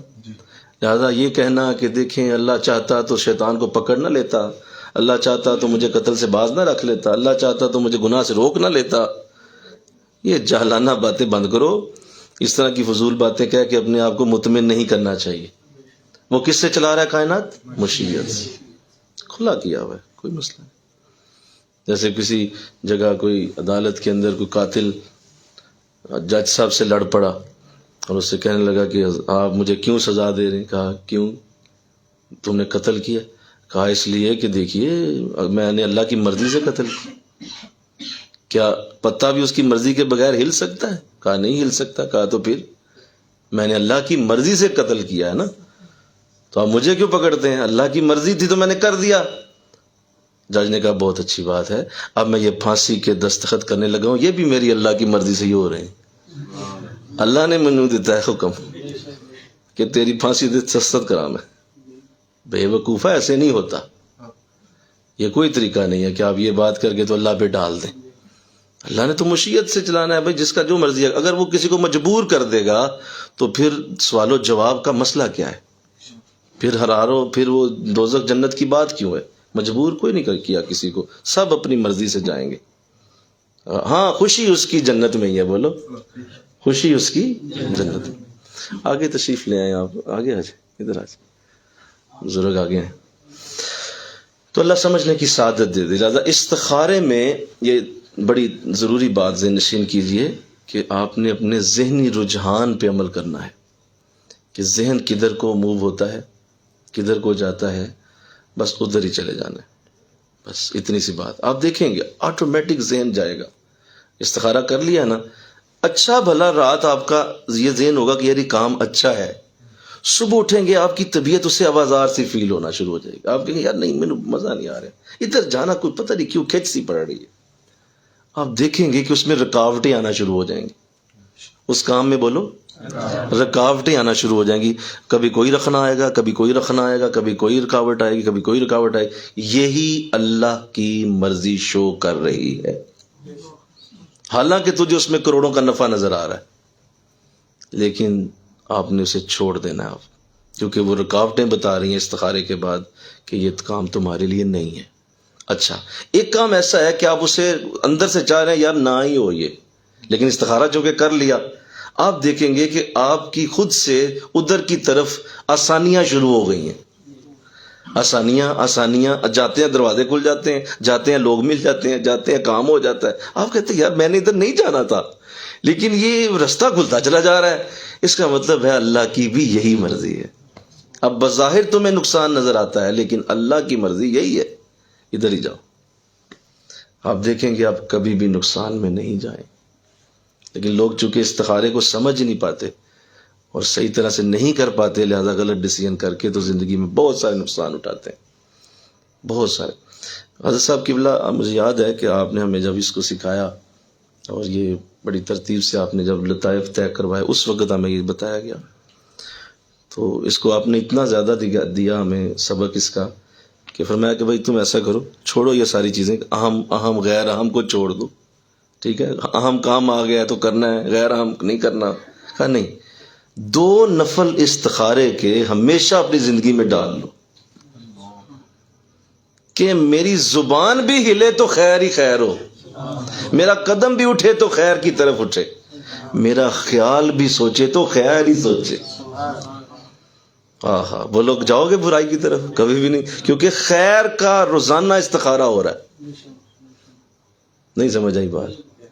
آپ روز اللہ سے کہہ رہے ہیں مولا مجھے ہر کام میں خیر چاہیے، چاہے وہ اہم ہے یا غیر اہم ہے. میری نظر میں غیر اہم یا اہم ہے نا، تیری نظر میں تو سارے کام ہیں، تو مولا مجھے خیر کی ضرورت ہے. 2 نفل استخارے کے اپنی زندگی میں ڈال، ہر روز استخارہ کر کے دعا کر کے اللہ کی بارگاہ میں منہ پہ ہاتھ پھیر لو کہ مولا یہ میں نے استخارہ کر دی. اب دیکھیے گا کہ مجھے یاد ہے کہ آپ نے یہ فرمایا اس وقت کہ کبھی آپ نے دیکھا ہے کہ ہمارا کوئی کام رکا ہو؟ میں نے کہا نہیں ضرور. کہا نہیں غور کریں، ذرا غور کر لیں پھر جواب دیں. کبھی کوئی کام ہمارا رکا ہو؟ میں نے کہا نہیں ضرور، آج تک نہیں دیکھا، اتنے سالوں میں کم از کم میں نے نہیں دیکھا کہ جدھر آپ کا رخ ہوا ہے نا اللہ نے کاموں کے معاملات کھول دیے ہیں، آسانیاں ہی آسانیاں دیکھی ہیں. فرمایا اس کی وجہ یہ راز ہے، کئی سالوں سے استخارہ کر رہے ہیں ہم، ہر روز استخارے میں ہوتے ہیں، ہر وقت استخارے میں ہوتے ہیں. کوئی سامنے آ کے بیٹھتا ہے، کہتا ہے بیعت کرنا ہے، شام تک ضرورت ہی کوئی نہیں، اسی وقت دل کی طرف دیکھتے ہیں، جواب آتا نہیں کرنا تو نہیں کرتے، اور اگر جواب آتا ہے نہیں کر دیں کوئی بات نہیں، بندہ نیک ہے چلے گا، اسی وقت کر دیتے ہیں. اللہ برکت دے دیتا ہے، اللہ رحمت دے دیتا ہے. اور ہم نے استخارے کو کبھی فیل ہوتے نہیں دیکھا. تو انشاءاللہ کہیے. تو فرمایا یہ راز ہے ہماری زندگی کا، اس کو اپنا لو، 2 نفل اپنے اوپر لازم کر لو. تو میں نے کہا حضور پھر کون سا بہتر وقت ہوگا؟ فرمایا بہتر ہے عشاء میں یا مغرب میں، کیونکہ عشاء اور مغرب میں آپ پورے دن کے بعد فارغ ہو جاتے ہیں، لہذا اگلے عشاء تک اب استخارہ ہوگا، یعنی اگلی عشاء تک ہر قدم نیکی کی طرف ہی جائے گا، ہر طرف سے برکتیں ہی آنے والی ہوں گی، کیونکہ آپ نے طلب ہی خیر کی ہے اللہ سے اور پراپر کیا جس طرح حضور کا طریقہ ہے. اگر مغرب ہے تو مغرب سے مغرب ہوگا، لہٰذا اگلی مغرب کو اس کو دوبارہ پڑھو تاکہ وہ 24 گھنٹوں کا سرکل پورا ہو جائے. میں کہا جی بہتر ہو گیا. میں ظہر میں بھی ہو سکتا ہے لیکن زیادہ بہتر مغرب یا عشاء. تو یہ 2 نفل استخارے کے اللہ آپ کو بھی دے دے, آمین کہتے سارے, اللہ آپ کو بھی دے دے. اس کو پوری طرح سے اپنی لائف میں اپنے اٹوٹ حصہ بنائیں اور پھر اس کی برکت دیکھیں. پھر اس کی برکت یہ نہ کہو کہ دیکھیے جی فلاں شادی ہونے لگی اب استخارہ شروع کروں, یہ فلاں کروں. نہیں, ایسا نہیں ہوتا. ہر کام میں استخارے سے چلے اور اللہ کی بارگاہ سے ہر وقت خیر کی طلب ہوتی رہے. تو چونکہ یہ الفاظ آپ نے استعمال کیے اور حضور اسلام کی حدیث سنیے. آقا اسلام نے ارشاد فرمایا, بلکہ صحابہ حضرت جابر رضی اللہ تعالیٰ عنہ آپ سے مروی ہے کہ رسول اللہ صلی اللہ علیہ وسلم تمام امور میں ہمیں استخارہ کی اس طرح تعلیم دیتے تھے جس طرح ہمیں قرآن سکھاتے تھے. بلکہ کہو نا سبحان اللہ, جس طرح ہمیں قرآن سکھاتے. اتنا تعلیم استخارے کی تھی. دوسری حدیث, رسول اکرم صلی اللہ علیہ وسلم نے فرمایا, ابن آدم کی سعادت اس بات میں ہے کہ وہ اللہ سے استخارہ کرتا رہے اور اس کی بدبختی یہ ہے کہ استخارہ چھوڑ دے. واہ, سعادت کیا ہے بولو؟ کرتا رہے, کبھی کبھی نہیں, کرتا رہے. اور بدبختی یہ ہے کہ چھوڑ دے, استخارہ نہ کرے. تو آئیے اللہ اس کو ہماری زندگیوں کا حصہ بنائے اور اس عظیم سعادت کو اللہ ہمیں عطا فرمائے. یہ ایک, میں اس کو اگر یوں کہہ دوں, تھوڑا سا مجھے اجازت دیں, الہام جو آپ سنتے ہیں کہ اللہ اپنے بندوں پہ الہام کرتا ہے, وہ یہی ہے. وہ اصل میں استخارہ ہی ہوتا ہے کہ وہ الہام کی جو برکت اترتی ہے, یعنی اللہ کی طرف سے جو گائیڈنس آتی ہے دل پہ, الہام جو وارد ہوتا ہے وہ استخارے کے ذریعے درست ہوتا ہے. وہی اصل میں بزرگوں کا وہ الہام ہے جو استخارے کے ساتھ جڑا ہوا ہوتا ہے اور ہر وقت وہ استخارے میں رہتے ہیں. آئیے اب جو یہ بات کر دی کہ حضور میں آپ کی بارگاہ میں حاضری کا یہ معاملہ نہیں کر سکا رمضان کی وجہ سے, تو اب اگلی بات آپ نے فرمائی ہے اور میں اس کو آج شروع کر دیتا ہوں تاکہ اگلے درس میں ہم اسے تفصیل سے جان لیں. ارشاد فرمایا, ابتدائے عالم صحب و بقا از اواخر ماہ ربیع الاخر است و تاحال بے بقائے خاص در ہر یک مدتی مشرف می سازند. ترجمہ, عالم صحب اور بقا کی ابتدا ماہ ربیع الثانی کے آخری ایام سے حاصل ہوئی ہے اور اس وقت تک ہر ایک مدت میں کسی خاص بقا کے ساتھ مشرف فرمایا جاتا رہتا ہے. پھر سنیں, عالم صحب اور بقا کی ابتدا ماہ ربیع الثانی کے آخری ایام سے حاصل ہوئی ہے اور اس وقت تک ہر ایک مدت میں کسی خاص بقا کے ساتھ مشرف فرمایا جاتا رہتا ہے. تو یہ آپ نے اپنا حال بیان کیا. پہلے تو معذرت فرمائی, بولو پہلے کیا کیا جی؟ معذرت کی. اب حال شروع ہوا, اب اپنا حال آپ بیان فرما رہے ہیں اور فرما رہے ہیں کہ حضور یہ میری حالت ہے, آج کل اس کیفیت سے گزر رہا ہوں اور یہ میری اندر کی کیفیت ہے اور اس وقت میری حالت کا انداز یہ ہوا ہے, تو حضور مجھ پہ نظر کرم فرمائے. میں آپ کو بتاتا ہوں کیا بتایا. عالم صحب اور بقا کی ابتدا ہوئی ہے. یہ لفظ بولا ہے صحب, اس کا الٹ ہوتا ہے سکر. کیا ہوتا ہے؟ سکر. عالم سکر, بے ہوشی کہتے ہیں جسے, سکر بے ہوشی کو کہتے ہیں, صاحب ہوش کو کہتے ہیں, ہوش میں آ جانے کو. کہا عالم صاحب کی ابتدا ہوئی ہے. حضور اب میں عالم صاحب میں آنا شروع ہو گیا, میری ہوش کے دن شروع ہو رہے ہیں اور میری ہوش ہونا شروع ہو گئی ہے. اب میں ہوش میں رہتا ہوں. اللہ مل کے کہو نا سبحان اللہ. میرا عالم اب ہوش والا شروع ہوا ہے. کب ہوا ہے؟ ماہ ربیع الثانی کے آخری دنوں میں میری کیفیت بنی ہے اور اب مجھے اللہ نے سعادت دے دی ہے کہ میں عالم صحب میں آ گیا ہوں. بڑے دھیان سے سنیے گا, میں بنیاد بنانے لگا ہوں اگلے درس کی, کہ سالک کے اوپر 2 حالتیں طریقت میں لازم ہوتی ہیں, یا تو وہ سکر میں ہے یا وہ صحب میں ہے, یا اس کو آسان کر لیتے ہیں, یا وہ فنا میں ہے یا وہ بقا میں ہے، ان دونوں میں سے کسی حالت میں وہ لازم ہوگا۔ سالک لازم ہے جو ذکر کرنے والا ہے اور ذکر کرتا ہے، اپنے شیخ کے دیے ہوئے اسباق پڑھتا ہے، اپنے شیخ کے دیے ہوئے طریقے پہ عمل کرتا ہے، فالو کرتا ہے اپنے شیخ کو، اس کے لیے میں بات کر رہا ہوں جی۔ جو باقی ہیں ان کے لیے کوئی لفظ نہیں ہے ہی کچھ نہیں، لفظ ہی کوئی نہیں۔ یہ وہ ہیں جو اس طریقے کو فالو کر رہے ہیں جو شیخ نے انہیں دیا ہوا ہے، وظائف میں، ذکر میں، اپنے شیخ کے ساتھ چلتے ہیں۔ ان کے لیے دو چیزیں لازم ہیں، یا تو وہ سکر میں ہوں گے یا پھر وہ سیب میں ہوں گے، یا فنا میں ہوں گے یا بقا میں، یہ لازم۔ اس کی وجہ کیا ہے؟ اس کی وجہ یہ ہے کہ اب اللہ کا نام لے اور ایفیکٹ کوئی نہ آئے۔ یہ کیسے ہو سکتا ہے؟ بولیے، اللہ کا نام لے اور کوئی ایفیکٹ نہ ہو۔ How can it be possible کہ آپ خدا کا نام جپیں، بار بار جپیں، اس کے نام کی مالا بنائیں اور آپ کی حالت نہ بدلے؟ آپ اللہ اللہ کریں اور آپ کو کچھ بھی نہ ہو؟ نہیں نہیں نہیں نہیں، یہ تو یا اللہ اللہ نہیں ہو رہی یا پھر آپ کچھ اور ہی ہیں۔ جی آپ کچھ اور ہی ہیں پھر، ورنہ یہ ہو نہیں سکتا کہ انسان ہو اور اللہ اللہ کرے اور اس کو فرق نہ پڑے۔ بھئی آپ تالاب میں گریں اور گیلے نہ ہوں، جی، روشنی میں آئیں اور روشن نہ ہوں، خوشبو لگائیں خوشبو نہ آئے، یہ دنیا میں ممکن نہیں ہے۔ اللہ نے یہ رول ہی نہیں بنایا۔ ہر صورت ہوگا، جو پانی میں جائے گا گیلا ہوگا، جو ہوا روشنی میں آئے گا اس کے اوپر روشنی پڑے گی، روشن ہوگا وہ، یہ ہو ہی نہیں سکتا۔ تو ایسے ہی جو اللہ اللہ کرے اس پہ کیفیت نہ آئے، یہ ہوگا ہی نہیں۔ تو اب آپ نے اللہ اللہ کیا، کچھ تو ہونا ہے نا، بولو کچھ تو ہونا ہے، اس کا کوئی رزلٹ تو آنا ہے۔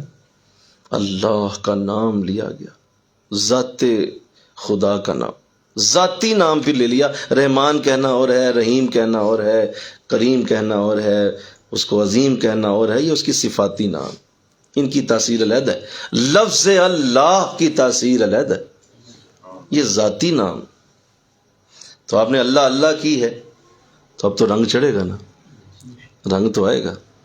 قرآن کہتا ہے نا، اللہ اکبر، ومن احسن من اللہ صبغہ، صبغۃ اللہ، اللہ کا رنگ، اس میں اللہ کے ذکر کا رنگ مراد ہے، اللہ کا رنگ، صبغۃ اللہ، اللہ کا رنگ۔ ومن احسن من اللہ صبغہ، اللہ کے رنگ سے سونا کون سا رنگ ہو سکتا ہے؟ کوئی خوبصورت ہو سکتا ہے اللہ کے رنگ سے؟ اللہ کے رنگ سے مطلب اس کے ذکر کا رنگ۔ اگر اس کا کوئی ذکر کرے اور اس کا کیفیت نہ آئے، یہ ہوگا، لازمی ہوگا۔ تو اب وہ کیفیت دو ہو سکتی ہیں، یا تو وہ سکر میں جائے گا یا پھر بولو سحر میں جائے گا۔ سکر کا مطلب یہ ہے کہ اللہ اللہ کرے گا تو ہوش گم ہوں گے، ہوش گم ہو جائیں گے، اپنا نام بھول جائے گا، اپنی ذات بھول جائے گا۔ اللہ کی نام کی تاثیر اس طرح اترے گی کہ اس طرح دنیا کائنات فراموش ہو جائے گی کہ اس کو سوائے اللہ کے نام کے کچھ یاد نہیں رہ جائے گا۔ یہ ہے سکر، بے ہوشی۔ اور دوسرا سنو، اللہ اللہ بھی کرے گا اور دنیا میں بھی رہے گا، اللہ اللہ بھی کرے گا، کام بھی سارے کرے گا، اللہ اللہ بھی کرے گا، بچے بھی پالے گا، اللہ اللہ بھی کرے گا، کام جاب بھی کرے گا، اللہ اللہ بھی کرے گا، رزق حلال بھی کمائے گا، اللہ اللہ بھی کرے گا، 5 نمازیں بھی پڑھے گا، اللہ اللہ بھی کرے گا، 7 لوگوں کو بھی راضی کر دے گا، شام کو سوئے گا تو حضور کی زیارت بھی اسے ہو جائے گی۔ یہ ہے سحب، اسے کیا کہتے ہیں جی؟ یہ عالم سحب ہے، ہوش میں آ جانا۔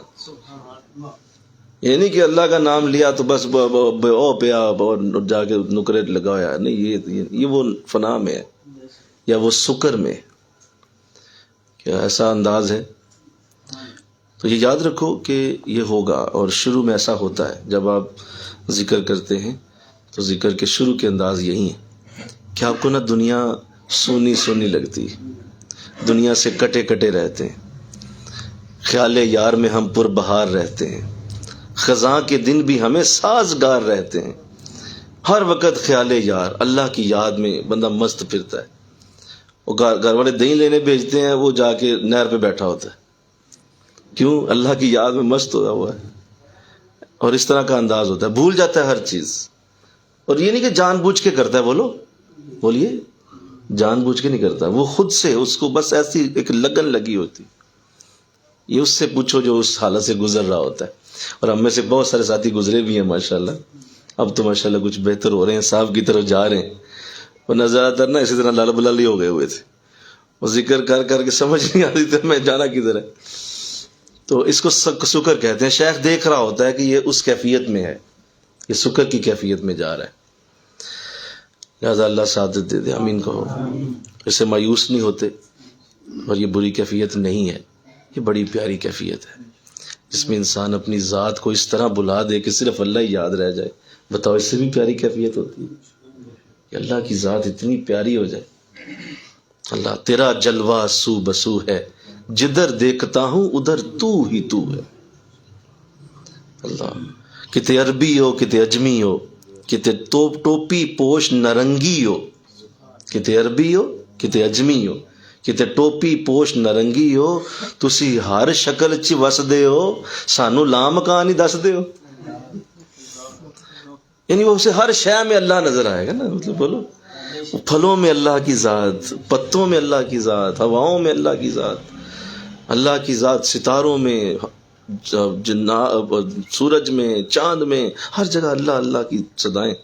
پانی چل رہا ہے اسے وہ بھی اللہ اللہ سنائی دے رہا ہے. لہٰذا یہ ہے، یہ سکر ہوتا ہے. اس کو سکر کہتے ہیں، فنا کہتے ہیں. اور یہ بڑی اچھی چیز ہے، اچھی چیز ہے. اس سے آپ ٹھیک ہے بظاہر دنیاوی کچھ نقصانات ہیں اس کے، کہ عجیب سا ایک رویہ سا ہوتا ہے، اور آپ بات کچھ کر رہے ہوتے ہیں، منہ سے نکل کچھ رہا ہوتا ہے، لوگوں کو جواب کچھ دے رہے ہیں، لوگ کچھ پوچھ رہے ہیں، تو وہ آپ لوگ بھی کہتے ہیں یار کیا ہو گیا اس کو، لیکن وہ دیوانہ ہو گیا نا. بولو ارے سنو، دنیا کی محبت میں کسی کو پیار ہو جائے نا تو وہ دیوانہ ہو جاتا ہے. تو جس کو اللہ سے پیار ہو جائے، جس کو اللہ سے محبت ہو جائے. میں اس دن ایک حدیث پڑھی، اس قدر دل خوش ہوا کہ دل کے اندر ایک ایسی ترنگ اٹھی اس حدیث کو پڑھ کے. کیا انداز ہیں، کئی حدیثیں ابھی تک ہماری نظروں میں ہی نہیں، اور ہم سوچتے ہیں شاید بہت حدیث پڑھ چکے ہیں. نہیں، ایسا نہیں ہے بھائی، بہت سارے الفاظ ابھی بھی ہماری علم میں نہیں. آقا اسلام ارشاد میں اللہ فرماتا ہے قرآن میرا کلام ہے، اور قرآن پڑھنے والوں سے مجھ سے زیادہ کوئی محبت نہیں کر سکتا. ہائے ہائے، مل کے کہو نا سبحان اللہ. قرآن میرا کلام، قرآن پڑھنے والوں سے مجھ سے زیادہ کوئی محبت نہیں کر سکتا. میرا دل کیا میں رو رو کے نا حال برا کر لوں کہ مولا کاش ہم بھی ان میں شامل ہو جائیں کہ جن سے قرآن پڑھنے والوں سے اللہ جس طرح کہہ رہا ہے میرے سے زیادہ کوئی محبت کر کے دکھائے قرآن والوں سے. کیونکہ میرا کلام پڑھتے ہیں بھائی، کسی اور کا تھوڑی، میرا کلام پڑھتے ہیں تو مجھے بڑی محبت. تو جب اللہ محبت کرے کیا انداز ہو. یہاں دنیا کی محبت میں لوگ بھول بھال جاتے ہیں، ماں باپ چھوڑ دیتے ہیں، بہن بھائی چھوڑ دیتے ہیں، عزیز چھوڑ دیتے ہیں. کیوں؟ مجھے محبت فلاں سے بڑی ہو گئی. اور بھائی جو اللہ سے محبت کر بیٹھے اس کا کیا انداز.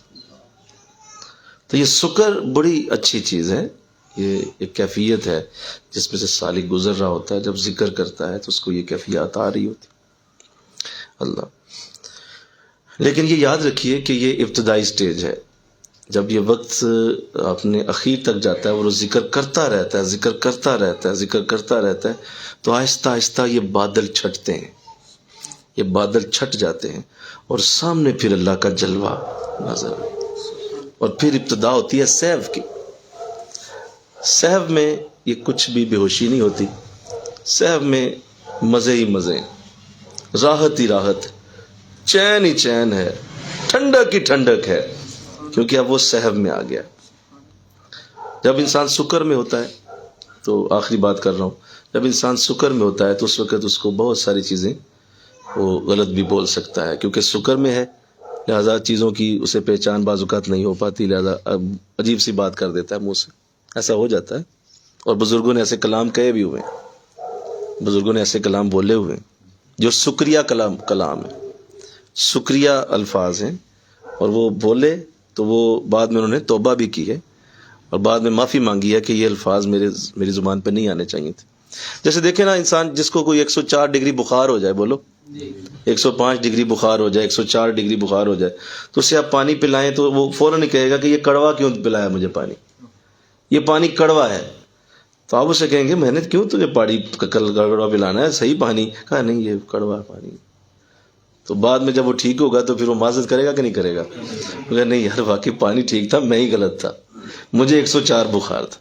تو ایسے ہی نا شکر میں جب انسان ہو تو بعض اوقات ایسی زبان سے منہ کلمے نکال دیتا ہے کہ شکریہ بات کو پھر وہ بعد میں توبہ بھی کرتا ہے کہ یار یہ مجھے نہیں بولنی چاہیے تھی، الفاظ ایسے نہیں کہنے چاہیے تھے، ٹھیک ہے میری حالت ایسی تھی لیکن یہ الفاظ مناسب نہیں۔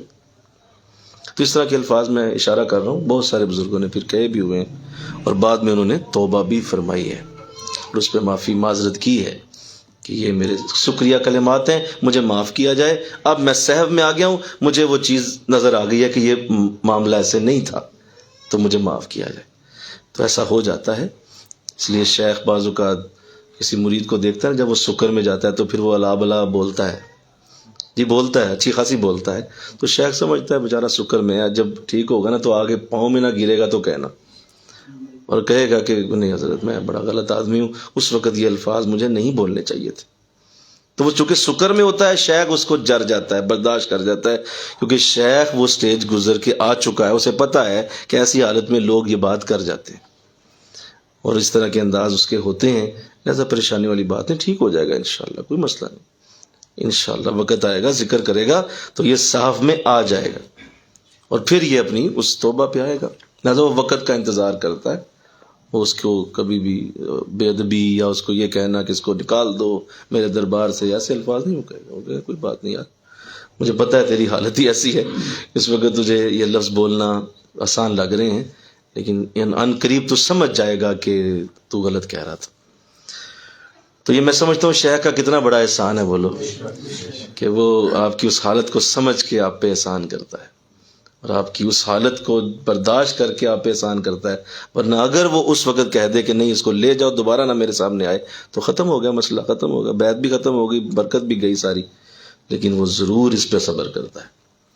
تو آپ سب بھی اس کو نوٹ کریں کہ جب بھی کسی ساتھی کو آپ ایسے کلمات بولتا دیکھیں جو کہ ذکر و فکر میں بھی کر رہا ہے لیکن وہ ایسی بات کر رہا ہے، سمجھ لیں بیچارہ شکر میں ہے، پریشان نہ ہو، ہم اس کا دشمن نہ بن جائے، کچھ نہیں ہوتا، انشاءاللہ وہ نکل آئے گا، اس وہ باہر آئے گا اور ٹھیک ہو جائے گا۔ لہذا یہ کیفیات طریقت کی منازل میں سے ہیں اور اسی کا ذکر آپ نے اس میں کیا، میں نے آج اس لیے تھوڑا سا عرض کر دیا، اسی چیز کو ہم اگلے درس میں انشاءاللہ بڑی تسلی سے مزید اس پہ گفتگو کی جائے گی تاکہ ہم سب کی اصلاح اس بارے میں ہوتی رہے اور ہم اپنے حضرت کے ساتھ اس خوبصورت کلمات کے ساتھ اسی طرح سمجھتے سمجھاتے رہیں۔ وما علینا الا البلاغ المبین۔ ذکر کی طرف توجہ فرمائیں، دل کی دھڑکن سے پانچوں لطائف سے ذکر کیجئے، قلب، روح، سر، خفی اور اخفا کے ساتھ۔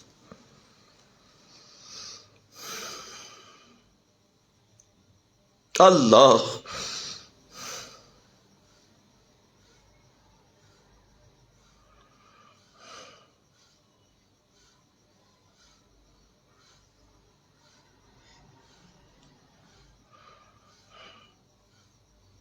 اللہ اللہ اللہ اللہ اللہ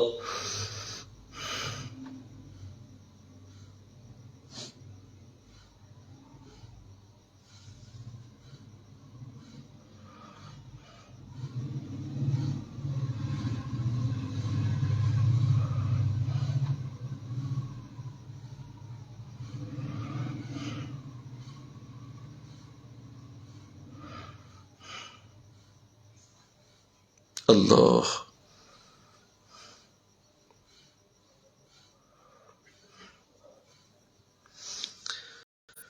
لا الہ الا اللہ محمد رسول اللہ صلی اللہ علیہ وسلم، لا الہ الا اللہ۔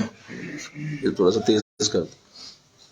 آمین۔ اللہم صلی علی سیدنا و مولانا محمد وعلی آل سیدنا و مولانا محمد وبارک وسلم الہ العالمین۔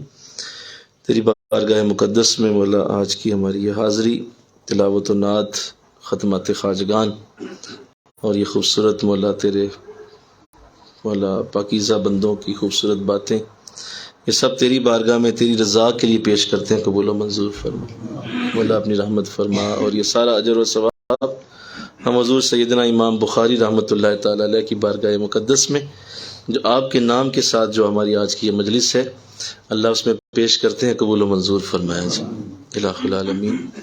مولا یہ سارے سالکین ہیں، تیرے راستے کے مسافر ہیں مولا، یہ اپنی اپنی منزلوں میں سفر کر رہے ہیں، ان کے لیے آسانیاں پیدا فرما، ان کے لیے آسانیاں پیدا فرما۔ مولا جو آج اس عظیم مکتوب سے جو عظیم سعادتیں ملیں، جو سمجھنے کی باتیں ملیں، مولا جو اس کے اندر ہمیں آداب سکھائے گئے، جو اس میں ہمیں استخارے کی تعلیم ملی، جو اس میں ہمیں صحت و بقا کے حوالے سے اور شکر کی جو بات چند مولا حاضر طعام میں ہوئی، اس مولا کلام کے اندر ہوئی، اللہ اپنی رحمت سے قبول منظور فرما لے۔